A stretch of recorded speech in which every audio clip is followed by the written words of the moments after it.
I'm Tom Baker, this is Chasing Cars, and today I'm going to take you on a big walk around of the Australian spec of the Kia EV9. This one is a matte ocean blue GT-Line all-wheel drive with the big battery, but that's not the only specification of EV9 that'll be coming to our market. There'll be two battery sizes, there'll be at least two variants for Australia, and the EV9 will be launching in October 2023. Pricing is actually still being hashed out between the Australian side and the South Korean side, but I know the upper limit. I know how much this car will not be. I'm going to reveal that in today's video. I'll also take you around the EV9, we'll check out the interior, the back seat, the third row, the boot space, and I'll give you my impression of whether or not you should put an order in for the EV9 if what you're looking for is a true 7-seat electric family SUV. But before we get started, hit subscribe below. Chasing Cars, honest reviews of your next car. Brought to you by Budget Direct. Let's jump inside the Kia EV9, and I'll just preface it by saying this is a great interior, and I'll come back to that in just a sec. I also want to make the point that the EV9 has received a full Australian suspension and steering tune by Kia, and in fact there's only 4 tunes of this car globally, and Australia gets its own. There's a European, a North American, a Korean domestic market, and an Australian. So little old Australia has been given the capability to completely redo the damping force and the steering feel of this car to suit our roads. And Ponch has already reviewed this car in Korea and found a couple of shortcomings of the suspension, which should probably be addressed by this retune, which has taken 6 months. So it's had quite a lot of attention to detail, and I look forward to driving this car on the road. We are on Mando frequency selective dampers here on the EV9, and there's even a self-leveling hydraulic damper at the rear to help keep the car level with bigger loads. It can support up to 100 kilograms of additional load in the back while keeping the body level. How will it go on real Aussie roads? Well, we'll find out in October. Now, back to the interior of the EV9. As I've mentioned, this one is the GT line, so this is the flagship interior for now. I am expecting there'll be at least a mid-range variant in the Australian lineup, which will be a little bit more scaled back and cheaper inside. There might even be something like a true base model further down the line. But for now, we're looking at the GT line. So what do you get? You get an interior which presents incredibly well, is ergonomic, almost everything is where you expect it to be, and it feels comfortable and well finished. You know, there's definitely the possibility that there's some Genesis know-how filtering down to both Kia and Hyundai within the Hyundai Motor Company, because this car feels definitely semi-premium, if not premium inside. And of course that's important because this car is going to be, I would guess, over $100,000 on the road for a GT line all-wheel drive, probably quite a bit more than that. I know that it won't be the price of a Land Cruiser Sahara, so that vehicle is $135,000 before on-road costs here in Australia. The EV9 will definitely not reach those highs from launch, so I reckon somewhere between 100 and 130. We'll have to see where this vehicle actually falls when pricing is announced soon. So how does it feel for that kind of money? Well, probably not as nice as a Volvo XC90 or Audi Q7, but those cars are not fully electric. They are not packaging a 100 kilowatt hour battery, which still isn't cheap. And once you keep that in mind, the EV9 presents itself really well. Let's start with the seats, which are comfortable. They're heated and cooled. Controls for the heating and cooling of the seats, plus massaging and the heated steering wheel are up here on the doors. The seats are fully electrically adjustable. You have 4-way lumbar as well. You even have an adjustable thigh extender, all electric, with lovely chrome finished buttons down on the side of the seat. Attention to detail where you would never even look. Plus, check out the headrest, which is netted, a bit like a ergonomic office chair. It actually works really well, and these seats feel super comfortable. The steering wheel, it's an interesting shape. It feels like vegan leather or vinyl to me, but it's not too bad. You do have a little driver monitoring thing there. Hopefully the tuning of that is bang on.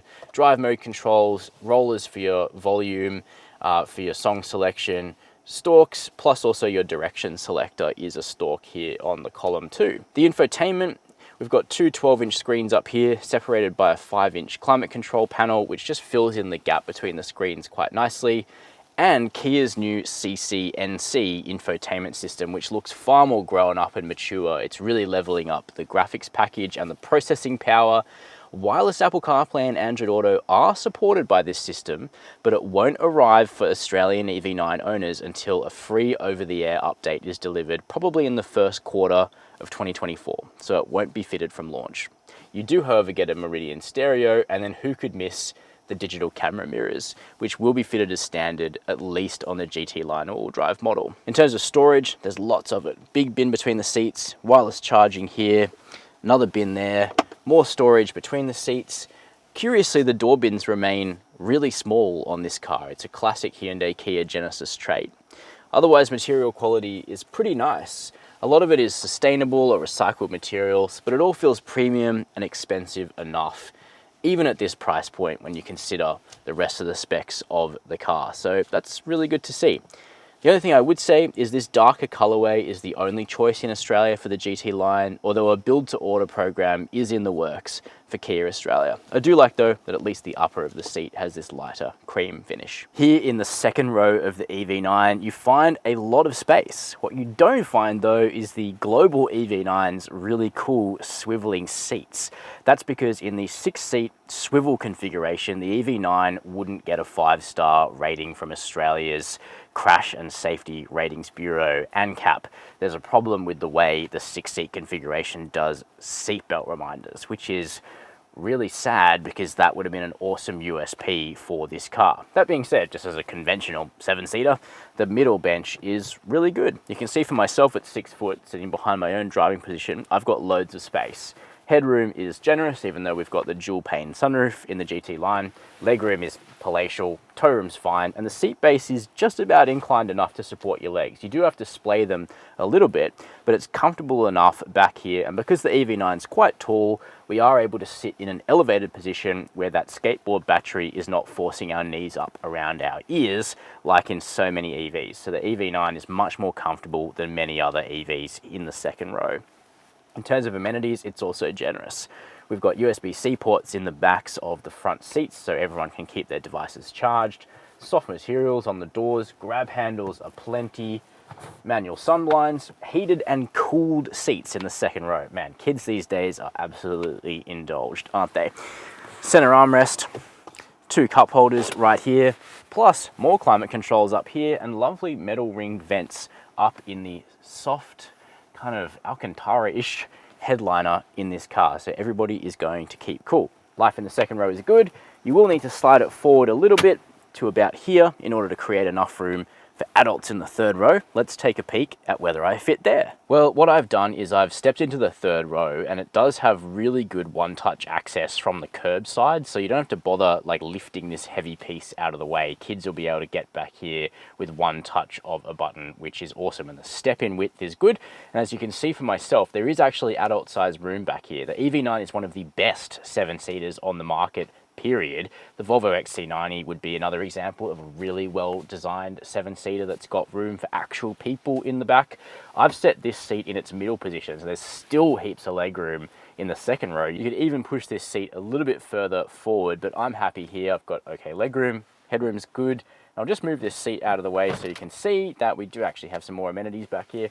Cup holders, another USB-C port, and even air vents up in the roof. Moving around the rear side of the EV9 now, a quick word on styling. This vehicle is so bold that you really don't need me to tell you whether or not you should like it. I think one look at the EV9 will tell you whether this SUV is up your alley or not.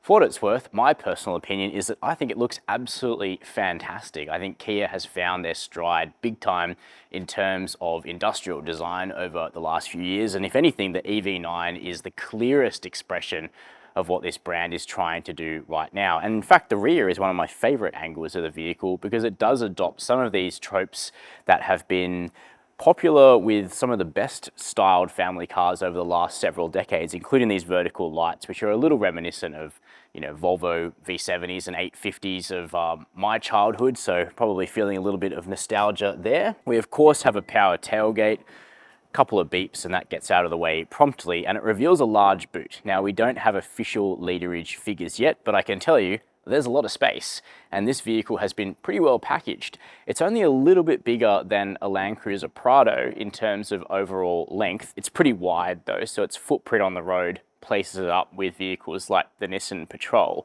But it has a ton of room here in the back. I've got it in 5-seat mode right now with the third row folded flush, which is awesome. You do have a little Velcro carry case here for your charging cables. And underneath a sturdy boot floor, you do have storage room for a cargo blind and also some tire sealant, a bit of a goo kit because we don't have a spare. What we do have though is electric controls for the third row, which is a real luxury. Even the Kia Sorento in top spec form still has a manual third row that you have to pull up yourself. No such problem here. What you can see once the third row is up, you just do the headrests yourself, you've still got a really good amount of room. Even with 7 seats in play, you'll get all the school bags back here, sports bags, some shopping, even while carrying all passengers in the vehicle. So this is one of the most practical full 7-seaters on the market already here in Australia. Then we've got controls up here to close the power tailgate or to close it and lock the vehicle, so you can just walk away.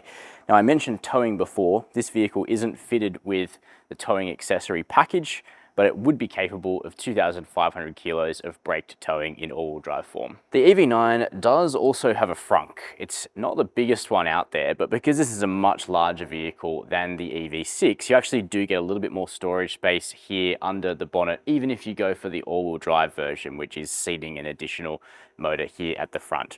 52 litres is the claim. I reckon you could get some very small bags in there. At the moment, it's actually just being used to house this little package here, which actually houses one of the EV9's vehicle to load adapters, which is a really handy function. And this vehicle has vehicle to load capability both from the outside and the interior of the SUV. Closing the frunk, fruit, is as easy as closing the bonnet on a combustion vehicle. About 100 EV9s per month will be coming to Australia, at least for the first little while, and that's allowed Kia to choose 2 different battery sizes for the local spec. Now the car next to me being a flagship GT-Line all-wheel drive, this is rocking the 99.8 kilowatt hour total battery size. Now we'll need to do our usual range and charging testing to discover the usable size of this battery, which will probably be just shy of that total figure. But there will also be a smaller battery, a lighter battery with 76.1 kilowatt hours of total size on the menu too. Now the smaller battery here in Australia, at least at first, will be exclusively tied to rear wheel drive, whereas the big battery will be all wheel drive only here in Australia. Now that does mean that Australia will not actually be getting the longest possible range version of the EV9 from launch. That would be the big battery with rear wheel drive.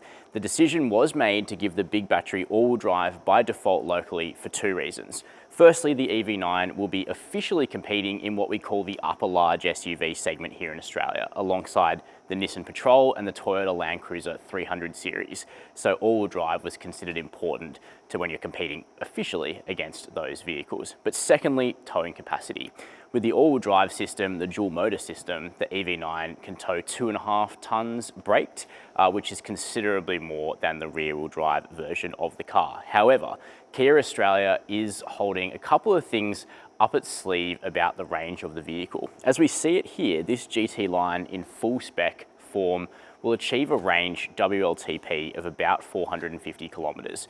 But Kia Australia is saying that they've got a plan for a less lavishly equipped, lighter version with the big battery and all-wheel drive, which they're saying will achieve 500 kilometers of range or a little bit more. So that's my detailed first look here in a static studio of the 2024 Kia EV9 in Australian specification. Now we have looked at the nicest possible EV9 today, haven't we? A GT-Line all-wheel drive with all of the fruit, and we still need to see the base model on 19-inch wheels and with less equipment inside, and of course that will come later. The national launch of this vehicle will be in October 2023, so we'll have a full breakdown of the range and specific reviews of all of the EV9 specifications around that time. So make sure that you are subscribed to Chasing Cars and hit the notification bell, and then your phone will ding when we post our next update on the EV9.